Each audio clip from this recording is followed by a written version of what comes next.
प्रत्यक्ष परिस्थितियां ही मेरे मन को असर करती हैं। अपनी बुद्धि, शक्ति और कल्पना को नष्ट करने वाले ढोंगियों का देश है ये। पहले नहीं था ये ढोंगियों का देश, पर अब हो गया है। सबने सिर्फ एक शिकायत पेटी बनाकर रख दिया है इस देश को। जो कोई आता है अपनी शिकायत डाल देता है इसमें, पर पेटी खोलने की जिम्मेदारी किसी को नहीं है। ये सब सिर्फ कहना आसान है अब्बा। अरे जब भी यहाँ कोई कुछ करने जाता है तो अरे लेकिन यहाँ क्या अब्बा? पोस्ट ऑफिस जाओ या बैंक में पैसा जमा करने जाओ तो घंटों लाइन में खड़ा रहना पड़ता है। नानी दुकान पर जाओ तो दुकानदार को बात तक करने की तमीज नहीं है। अब्बा टैक्स जमा करने जाओ तो पहले रिश्वत का पहले पैसा जमा करके आओ। काउंटर से पेन और पेन चुराने वाले लोग मुझे अपने नहीं लगते अब्बा। ऐसे ढोंगियों के बीच मैं नहीं रह सकता। वो ये देश नाकारों का है, इस पर मुझे जरा भी शक नहीं है अब्बा। सामाजिक विकृति एवं वर्तमान में देश के युवाओं का देश के प्रति जो नजरिया है उसके आधार पर यह एक नाटक है। संध्या छाया मराठी नाटक का हिंदी रूपांतरण है। रंग सारथी एवं association of Gwalior youth society की ओर से इसका मंचन नाट्य मंदिर दाल बाजार में किया गया।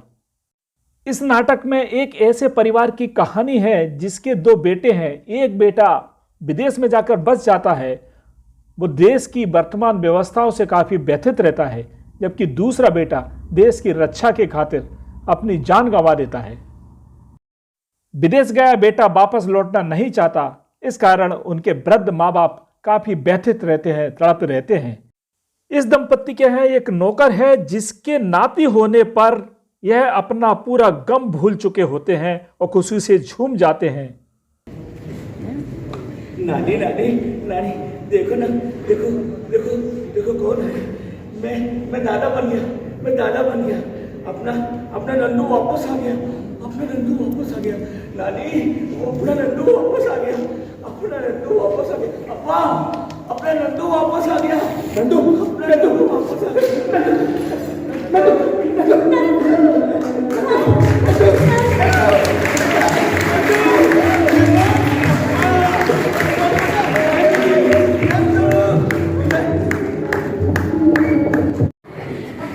मैं 5 साल से ही अभी इधर थिएटर से जुड़ी हूँ।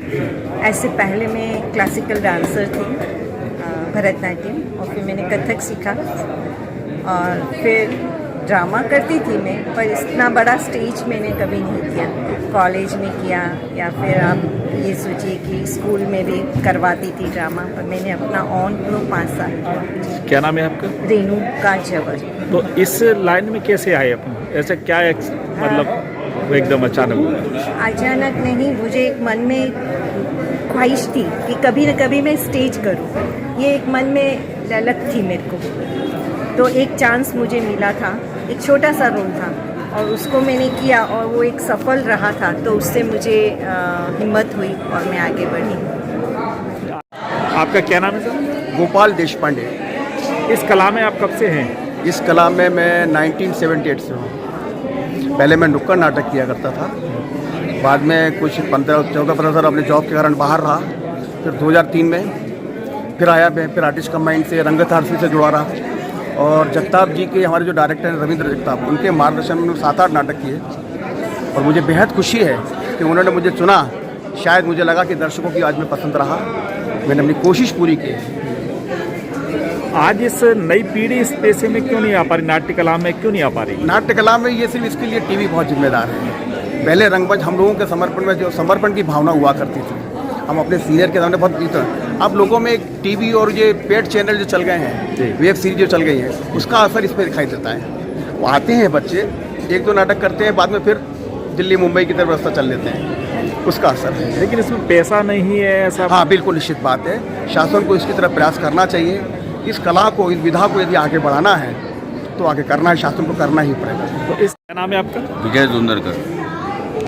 तो इस कला में आप कब से हैं? कला में मैं 82 से हूँ ऐसे, और गलतियाँ भी है, कुछ हम समझ सीखने मिलता है।